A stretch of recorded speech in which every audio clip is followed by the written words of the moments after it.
राजा रवि वर्मा ऐसे पहले चित्रकार थे जिन्होंने हिंदू देवी देवताओं को आम इंसान जैसा दिखाया। आज हम फोटो, पोस्टर, कैलेंडर में सरस्वती, लक्ष्मी, दुर्गा या राधा और कृष्ण की जो तस्वीरें देखते हैं वे ज्यादातर राजा रवि वर्मा की कल्पना शक्ति की ही उपज हैं। उनके सबसे मशहूर चित्रों में सरस्वती और लक्ष्मी के चित्र भी शामिल हैं। उनके कई चित्र बड़ौदा के लक्ष्मी विलास पैलेस में आज तक सुरक्षित हैं। बहुत से लोगों का मानना है कि उनके सभी चित्रों की बाजार कीमत देश के उस सबसे बड़े महल से भी ज्यादा हो सकती है। विचारमग्न युवती, दमयंती हंसा संभाषण, संगीत सभा, अर्जुन और सुभद्रा, विरह व्याकुल युवती, शकुंतला, रावण द्वारा जटायु वध, इंद्रजीत विजय, नायर जाति की स्त्री, द्रौपदी कीचक, राजा शांतनु और मध्य संगंधा, शकुंतला और राजा दुष्यंत आदि उनके प्रसिद्ध चित्र हैं। राजा रवि वर्मा आज से करीब 169 साल पहले 29 अप्रैल 1848 को केरल के किलिमानूर में पैदा हुए। उनके चाचा भी कुशल चित्रकार थे। कहते हैं कि चाचा से ही उन्होंने पेंटिंग का चस्का लगा। रवि वर्मा जब करीब 14 साल के थे तब उनके चाचा ने उनकी प्रतिभा को पहचाना और उन्हें त्रावणकोर के राजमहल पेंटिंग सिखाने ले गए। उस समय त्रावणकोर महाराजा के दरबार में वाटर पेंटिंग के महारथी रामास्वामी नायडू से उन्होंने चित्रकारी के गुर सीखे। जल्द ही रवि वर्मा वाटर पेंटिंग के उस्ताद बन गए।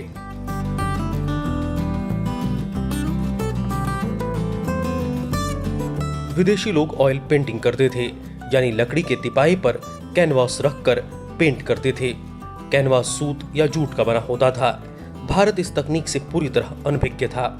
राजा रवि वर्मा ने इस शैली को यूरोपीय चित्रकारों से अपनाया और भारत में मशहूर कराया। ऑयल पेंटिंग की वजह से ही राजा रवि वर्मा की रचनाएं मशहूर हुईं। चित्रकला की शैली में रंग निखर कर आता है और इसे सालों तक सुरक्षित रखना संभव होता है। आलोचक भी मानते हैं कि उनके जैसी ऑयल पेंटिंग बनाने वाला दूसरा चित्रकार इस देश में आज तक नहीं हुआ। रवि वर्मा करीब 20 साल के रहे होंगे तब नीदरलैंड्स के मशहूर चित्रकार थियोडोर जेन्सन भारत आए। विदेशी पेंटर ऑयल पेंटिंग किया करते थे। भारत इस तकनीक से लगभग अनजान ही था। हालांकि माना जाता है कि ऑयल पेंटिंग की शुरुआत भारत और चीन के पेंटरों ने ही की थी, लेकिन यह शैली यहाँ उतनी प्रचलित नहीं हो सकी। किसी तरह यह ग्रीस पहुंची और पुनर्जागरण के बाद 15वीं सदी में इसका यूरोप में विस्तार हुआ। यूरोपीय पेंटरों में ऑयल पेंटिंग की तकनीक बहुत मशहूर हो गई थी। इसे फिर भारत पहुंचते पहुंचते 19वीं सदी आ गई। तब तक यहाँ ज्यादातर पेंटिंग्स वाटर कलर से ही बनती थी। राजा रवि वर्मा ने थियोडोर जेन्सन से ऑयल पेंटिंग की तकनीक न सिर्फ सीखी बल्कि उसमें महारत भी हासिल की। भारत में ऑयल पेंटिंग को मशहूर करने में उनका योगदान अतुलनीय माना जाता है।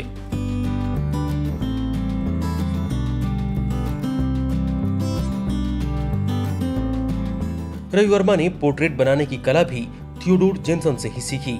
पोर्ट्रेट यानी प्रतिकृति किसी को सामने बिठाकर या उसकी फोटो देखकर बनाई जाती थी। जेन्सन उस समय पोर्ट्रेट बनाने के लिए पूरी दुनिया में मशहूर थे। बाद में राजा रवि वर्मा को इसमें खूब मकबूलियत हासिल हुई। उनके इस हुनर की लोकप्रियता ऐसी थी कि उस समय के तमाम राजा महाराजा रवि वर्मा से अपना पोर्ट्रेट बनवाने के लिए लाइन लगाए हाजिर रहते थे।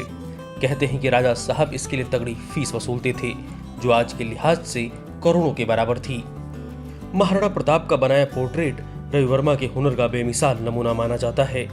जानकार उनके बनाए बड़ौदा के महाराज और महारानी के पोर्ट्रेट को भी लाजवाब मानते हैं।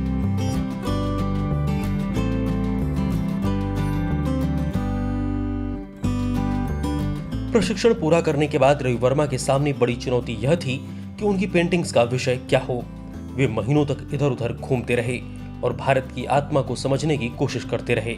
काफी घूमने के बाद इनकी कल्पना शक्ति ने समझ लिया कि धार्मिक ग्रंथों और महाकाव्यों में भारत की आत्मा बसी है। उन्होंने फैसला किया कि वे इन ग्रंथों के चरित्रों की पेंटिंग्स बनाएंगे। रवि वर्मा ने कई पौराणिक कथाओं और उनके पात्रों के जीवन को अपने कैनवास पर उतारा। वे हिंदू देवी देवताओं के चित्रों को अक्सर सुंदर दक्षिण भारतीय महिलाओं के ऊपर दर्शाते थे।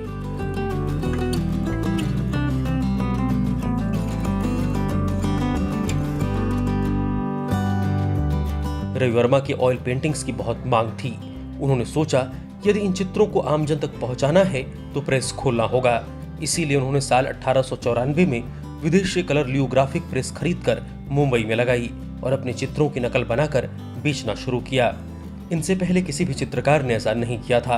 हालांकि इस कारोबार में उन्हें ज्यादा मुनाफा नहीं हुआ, लेकिन आमजन विशेषकर उन तक देवी देवताओं की पहुंच हो गई जिनका मंदिरों में प्रवेश वर्जित था। कट्टरपंथियों ने भी इसका खूब विरोध किया, लेकिन आलोचकों ने राजा रविवर्मा के इस प्रयास के लिए उनकी खूब प्रशंसा भी की।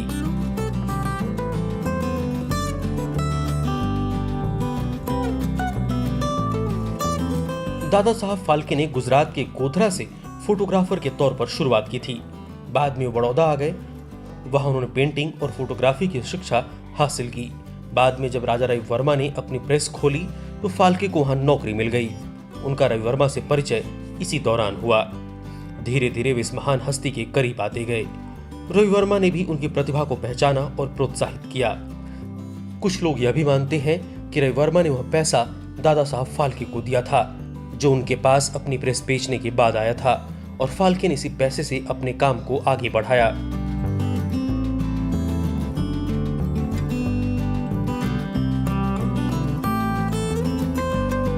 राजा रविवर्मा पर आरोप लगते थे कि उन्होंने उर्वशी, रंभा जैसी अप्सराओं की अर्धनग्न तस्वीरें बनाई।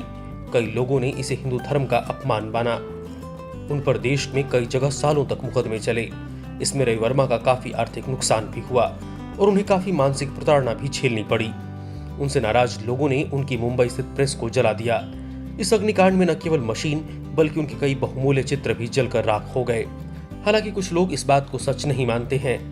उनके मुताबिक प्रेस में घाटा होने पर उन्होंने उसे किसी जर्मन चित्रकार को बेच दिया था। राजा रविवर्मा पर एक और आरोप लगाया गया कि सरस्वती और लक्ष्मी जैसे कई हिंदू देवियों का चेहरा उनकी प्रेमिका सुगंधा से मिलता है। लोग कहते हैं कि रविवर्मा अपने चित्र और पोर्ट्रेट के लिए सुगंधा की ही सहायता लिया करते थे। सुगंधा नामक यह लड़की किसी वेश्या की बेटी भी बताई गई। कट्टरपंथियों ने इसे लेकर उन पर हिंदू धर्म को अपवित्र करने का आरोप लगाया। इस मामले को लेकर भी कई दिनों तक उन्हें मुसीबतें झेलनी पड़ी।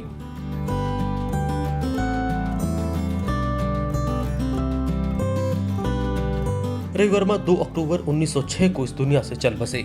उनके जाने के करीब 7 साल बाद दादा साहब फाल्के ने भारत की पहली फीचर फिल्म राजा हरिश्चंद्र बनाई और यहीं से भारतीय फिल्म उद्योग जगत की शुरुआत हुई।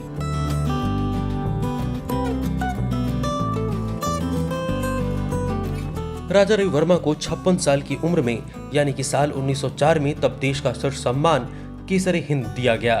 यह सम्मान आज के भारत रत्न की तरह ही माना जाता था। यह सम्मान पाने वाले राजा रविवर्मा पहले कलाकार थे।